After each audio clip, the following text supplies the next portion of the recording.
Hello everyone. इस class में हम लोग आवर एनवायरनमेंट चैप्टर का पहला टॉपिक इकोसिस्टम पढ़ेंगे। हमारा जो सराउंडिंग है, हमारा क्या, किसी भी ऑर्गेनिज्म का सराउंडिंग उस ऑर्गेनिज्म का एनवायरनमेंट कहलाता है।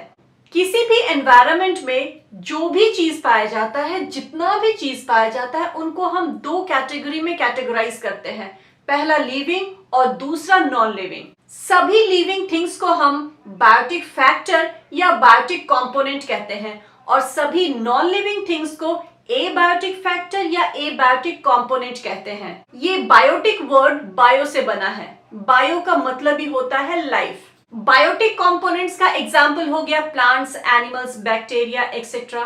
और एबायोटिक कंपोनेंट्स का एग्जाम्पल हो गया air, water, soil, temperature, lights etcetera. मतलब एनवायरनमेंट में दो चीजें होती है, बायोटिक एंड एबायोटिक।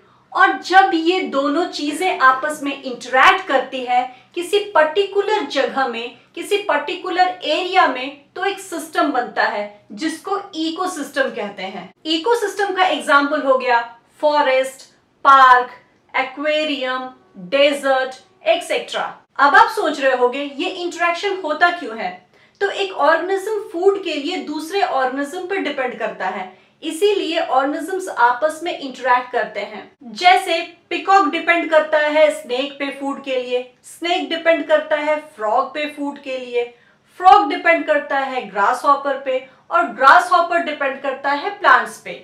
सिर्फ फूड ही काफी नहीं होता ऑर्गेनिज्म के लिए, उसको हवा पानी भी चाहिए अपने ग्रोथ के लिए, अपने डेवलपमेंट के लिए, अपने सर्वाइवल के लिए। और इसके लिए लिविंग ऑर्गेनिज्म एनवायरनमेंट के नॉन लिविंग थिंग्स के साथ इंटरैक्ट करता है। और इस तरह का इंटरैक्शन जब किसी पर्टिकुलर एरिया में होता है तो इकोसिस्टम कहलाता है। जैसे पार्क एक इकोसिस्टम है, फॉरेस्ट एक इकोसिस्टम है। जब हम पार्क जाते हैं तो हमको क्या देखने को मिलता है? बहुत तरह का पेड़ पौधा, बहुत तरह का फूल पत्ती और बहुत तरह का इंसेक्ट्स, बर्ड्स, फ्रॉग और कभी कभी तो स्नेक भी देखने को मिलता है। ये सब पार्क का लिविंग थिंग्स हो गया। और पार्क का नॉन लिविंग थिंग्स क्या हो गया? वहां का हवा, वहां का विंड, वहां का टेम्परेचर, वहां का पानी, ये सब कुछ मिलकर पार्क को इकोसिस्टम का एक एग्जाम्पल बना देता है। तो इकोसिस्टम का डेफिनेशन होगा किसी भी एरिया का सभी इंटरैक्टिंग ऑर्गेनिज्म, साथ ही साथ वहां का नॉन लिविंग कंपोनेंट मिल करके इकोसिस्टम बनता है। इसका दूसरा डेफिनेशन क्या हो सकता है? जब भी किसी पर्टिकुलर एनवायरनमेंट में biotic component and abiotic component interaction करता है तो एक सिस्टम बन जाता है और उस सिस्टम को हम इकोसिस्टम कहते हैं।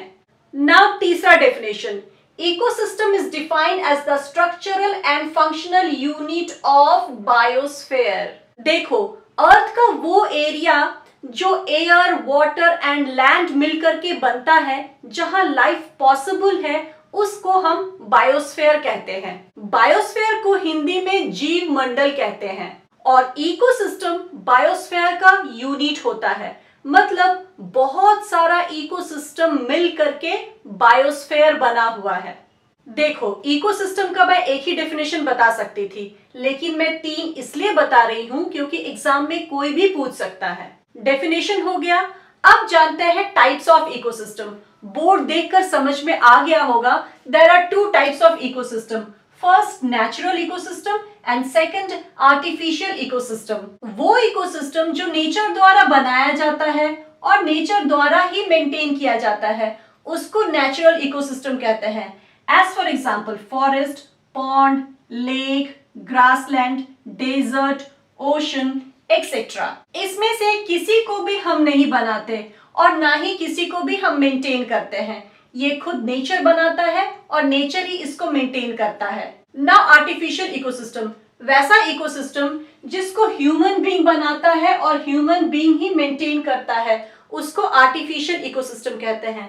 As for example garden, crop field, aquarium etcetera. देखो, गार्डन में फूल हम उगाते हैं, क्रॉप फील्ड में क्रॉप हम उगाते हैं, एक्वेरियम को हम ही बनाते हैं और उसका साफ सफाई भी हम ही करते हैं, इसीलिए इसको हम आर्टिफिशियल इकोसिस्टम कहते हैं।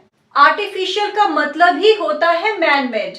अब जानते हैं कंपोनेंट्स ऑफ इकोसिस्टम को, मतलब इकोसिस्टम किस चीज से बना हुआ है, इकोसिस्टम में क्या पाया जाता है, तो वही पाया जाता है जो एनवायरनमेंट में पाया जाता है। एक हो गया abiotic component, all the non living component of an ecosystem is called abiotic component, as for example air, water, soil, temperature etcetera. और दूसरा हो गया biotic component, all the living components of an ecosystem is called biotic component.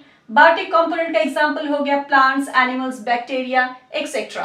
Abiotic component में हम लोग air, water, soil को class 9 में पढ़ चुके हैं।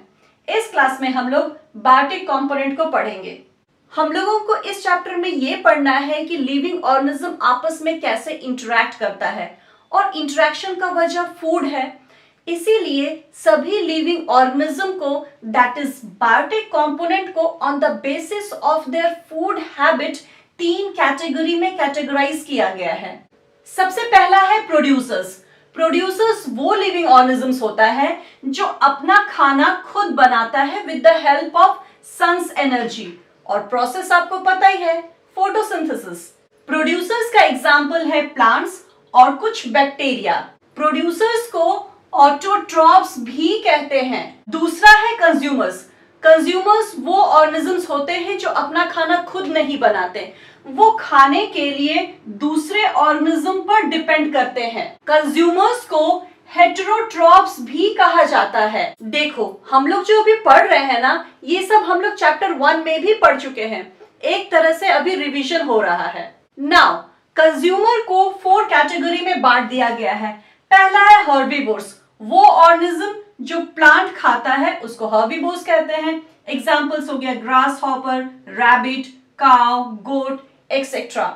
दूसरा है कार्निवोर्स, वो ऑर्गेनिजम्स जो एनिमल खाता है उसको कार्निवोर्स कहते हैं। अब ये कार्निवोर्स 2 तरह का होता है, पहला प्रीडेटर्स और दूसरा स्कैवेंजर्स। प्रीडेटर्स को हिंदी में शिकारी कहते हैं, वो एनिमल जो अपने प्रे को, अपने शिकार को पहले मारता है फिर उसको खाता है, उसी को शिकारी कहते हैं, प्रीडेटर्स कहते हैं। इसका एग्जाम्पल हो गया लायन, टाइगर, वुल्व्स एक्सेट्रा। और स्कैवेंजर्स वो एनिमल होता है जो प्रीडेटर्स का छोड़ा हुआ खाना खाता है। प्रीडेटर्स का पेट भर जाने के बाद जो मीट छूट जाता है उसको स्कैवेंजर्स खाता है। इसका एग्जाम्पल है jackal, vulture etcetera. Now third type का कंज्यूमर है ओमनिवोर्स, जो प्लांट और एनिमल दोनों खाता है। As for example human, dog, cat, bear etcetera. और चौथा टाइप का कंज्यूमर है पैरासाइट्स, जो होस्ट से अपना फूड को एक्सट्रैक्ट करता है। इस तरह का ऑर्गेनिज्म दूसरे के बॉडी में रहता है और उसी से अपने न्यूट्रिएंट्स को चूसता है। पैरासाइट्स का एग्जाम्पल है कुछ वॉर्म्स, कुछ प्रोटोजोआ, कस्क्यूटा एक्सेट्रा। कस्क्यूटा को हिंदी में अमर बेल कहते हैं। ये तो हो गया 4 टाइप्स ऑफ कंज्यूमर। अब आ जाते हैं बायोटिक कंपोनेंट के तीसरे कैटेगरी पे, दैट इज डिकम्पोजर पे। हमारे एनवायरनमेंट को क्लीन रखने के लिए और इकोसिस्टम को बैलेंस रखने के लिए ये डिकम्पोजर्स बहुत इंपॉर्टेंट होता है, क्योंकि ये डेड रिमेन्स को और ऑर्गेनिज्म के वेस्ट प्रोडक्ट को खाता है। डिकम्पोजर्स का एग्जाम्पल है बैक्टीरिया एंड फंजाई। देखो डिकम्पोजर्स का काम है डिकम्पोज करना। डिकम्पोज करना मतलब ऑर्गेनिक वेस्ट को सड़ा देना। और ये सड़ाना कैसे होता है, दैट इज डिकम्पोज कैसे होता है, तो इसमें डिकम्पोजर कॉम्प्लेक्स ऑर्गेनिक सब्सटेंस को तोड़ देता है सिंपल ऑर्गेनिक सब्सटेंस में, और ये सिंपल ऑर्गेनिक सब्सटेंस वापस सॉइल में चला जाता है, जिसको प्लांट्स फिर से यूज करता है। इसकी वजह से हमारा एनवायरनमेंट भी क्लीन हो जाता है और न्यूट्रिएंट्स का रिसाइकलिंग भी हो जाता है। इस चीज को एक एग्जांपल से समझते हैं। मान लो कि आपके स्कूल के ग्राउंड में कहीं पे एक चूहा मर गया है और बगल में ही गाय ने गोबर कर दिया है। मरा हुआ चूहा हो गया डेड रिमेन्स का एग्जाम्पल और गोबर हो गया ऑर्गेनिज्म के वेस्ट प्रोडक्ट का एग्जाम्पल। कुछ दिन के बाद, 1-1.5 महीने बाद उस जगह पे ना तो आपको मरा हुआ चूहा दिखाई देगा और ना ही गोबर दिखाई देगा। वो मरा हुआ चूहा और गोबर मिट्टी बन जाता है। बनाता कौन है? डिकम्पोजर्स। वो मरा हुआ चूहा और गोबर कॉम्प्लेक्स ऑर्गेनिक मटेरियल का बना हुआ होता है। डिकम्पोजर्स उसके ऊपर फीड करता है, डिकम्पोज करता है और उसको कन्वर्ट कर देता है सिंपल ऑर्गेनिक मटेरियल में। ये सिंपल ऑर्गेनिक मटेरियल वापस सॉइल में जाकर मिल जाता है, सॉइल के न्यूट्रिएंट्स को बढ़ाता है और सॉइल से न्यूट्रिएंट्स प्लांट ले लेता है। इस तरह से हमारा एनवायरनमेंट भी क्लीन हो गया और न्यूट्रिएंट्स का रिसाइकलिंग भी हो गया और इसकी वजह से हमारे इकोसिस्टम में बैलेंस बना रहता है। डिकम्पोजर्स के साथ हमारा ये क्लास यही कंप्लीट होता है। मिलते हैं नेक्स्ट क्लास में। Till then keep revising.